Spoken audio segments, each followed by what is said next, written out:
या ठिकाणी दिलेला आहे। खरं पाहायला गेलं तर ज्यानुसार अधिवेशन बोलवण्यात येत असतं, बैठका पक्षाच्या बोलवण्यात येत असतात, तर त्या शिवसेना पक्षामध्ये होत होत्या, पण इतर पक्षांमध्ये त्या अनेक वर्ष होत नाहीत असं देखील आता सिब्बल यांनी या ठिकाणी सांगितलेलं आहे।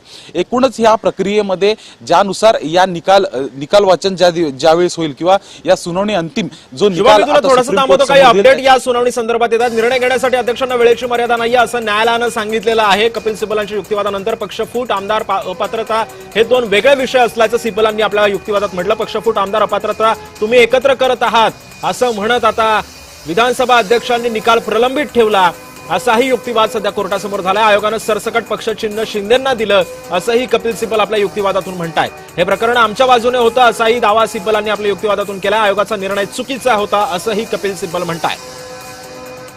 सर्वोच्च न्यायालयानं कपिल सिब्बलांना फटकारलेलं आहे। आपण बघतोय शुभम की निर्णय घेण्यासाठी अध्यक्षांना वेळेची मर्यादा नाहीये असं न्यायालय म्हटलेलं होतं। कपिल सिब्बलांनी सरसकटपणे निवडणूक आयोगावरती जे काय होतं ते ताशेरे ओढले होते। निवडणूक आयोग कशा पद्धतीने चुकीचा निर्णय देऊ शकतं याचं उदाहरण त्यांनी अनेक दाखल्यांनुसार आपल्या युक्तिवादातून कोर्टासमोर मांडलेलं होतं आणि अखेर कोर्टाने जेव्हा या युक्तिवादाला उत्तर दिलं तेव्हा कपिल सिब्बलांनी जे काही दावे केले होते त्यांना ते या दाव्यावरून फटकारलेलं आहे। आपण कसं बघायचं आता याच्याकडे? अर्थातच पहिल्या दिवसांपासून कुठेतरी निवडणूक आयोगाच्या विरोधात कपिल सिब्बल यांचे सर्व मत जे आहे ते येताना दिसून येत आहेत। युक्तिवादामध्ये ते कुठेतरी शिंदे आणि निवडणूक आयोगाला सातत्याने टार्गेट करतायत आणि अशामध्ये समजा पाहायला गेलं तर मग आत्ताच्या युक्तिवादामध्ये, आजच्या सुनावणीमध्ये देखील तसंच चित्र जे आहे ते दिसून येत आहे। टेक्निकल पॉइंट्स जे आहेत संपूर्ण घटनेबद्दलचे आणि संपूर्ण या प्रकरणाबद्दलचे ते कुठेतरी बाजूला ठेवून निवडणूक आयोगाने ज्या पद्धतीने निर्णय दिलेले आहेत याच्या विरोधातच कपिल सिब्बल हे बोलताना दिसून येत आहेत आणि अशामध्येच आता देखील त्यांनी हीच गोष्ट या ठिकाणी केलेली आहे। अर्थातच समजा पाहायला गेलं तर या संपूर्ण प्रकरणामध्ये कुठेतरी दोषी हे निवडणूक आयोग येऊ शकता अशा पद्धतीचा कपिल सिब्बलांचा युक्तिवाद हा आपल्याला दिसून येत आहे आणि त्यानुसारच नेमकं दोषी कोण असणार आहे आणि न्याय हा कोणाच्या बाजूने जाईल किंवा मग पक्षचिन्ह हे आता कोणाकडे राहील हे एक महत्त्वाची बाजू असणार आहे। अर्थातच ही संपूर्ण सुनावणी कदाचित आज कपिल सिब्बल यांची समाप्त होऊ शकते आणि येणाऱ्या काही दिवसात किंवा मग पुढच्या तारखेला जे आहे शिंदे गटाकडनं, शिंदे गटाचे जे वकील आहेत त्यांच्याकडनं देखील युक्तिवाद जो आहे तो केला जाऊ शकतो। अशामध्येच निवडणूक आयोगाच्या बाजूनी ते काय नक्कीच काय तांत्रिक कारणामुळे शुभमचा आवाज आपल्यापर्यंत पोहोचत नाही, मात्र हे प्रकरण आमच्या बाजूने होतं असं कपिल सिब्बलांनी आपल्या युक्तिवादातून म्हटलं। आयोगाचा निर्णय चुकीचा होता असंही कपिल सिब्बलांनी युक्तिवाद करताना म्हटलेलं आहे। सर्वोच्च न्यायालयानं सिब्बल यांना फटकारलेलं आहे। मी पुन्हा एकदा शुभम तुझ्याकडे येतोय। निवडणूक आयोगानं सरसकट पक्षाचं आणि चिन्हाचं नाव जसं शिंदेंना दिलं असं कपिल सिब्बल यांनी आपल्या युक्तिवादातून म्हटलं, मात्र या सगळ्यावरून आयोगावरच्या निर्णयावरतीच प्रश्नचिन्ह एक प्रकारे कपिल सिब्बलांनी उपस्थित केलेलं आहे। या सगळ्यावरून आजची सुनावणी कोणत्या बाजूने जाते काय वाटतंय?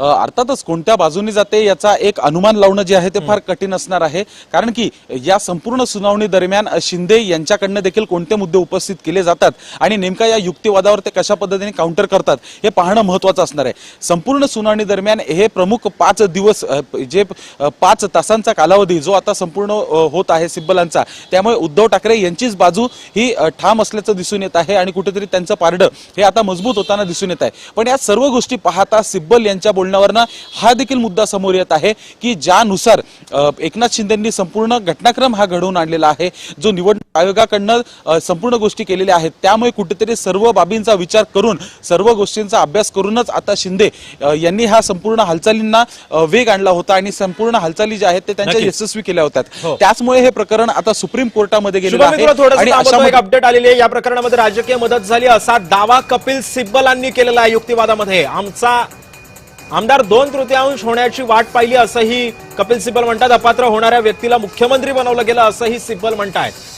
शिंदेंकडे गेलेल्या आमदारांना ईडी, सीबीआय नोटिशा दिलेल्या होत्या। या प्रकरणामध्ये राजकीय मदत झाली असं कपिल सिब्बल म्हणतात। शुभम, पुन्हा एकदा जो काही आरोप जो ठाकरे गटानं एकनाथ शिंदेंवरती केलेला होता, संजय राऊत वारंवार आपल्या पत्रकार परिषदेमध्ये सांगत होते की यांना राजकीय मदत मिळाली, एक अदृश्य शक्ती यांना मदत करत होती। या सगळ्या पार्श्वभूमीवरती आज तोच मुद्दा कपिल सिब्बलांनी पुन्हा एकदा उकरून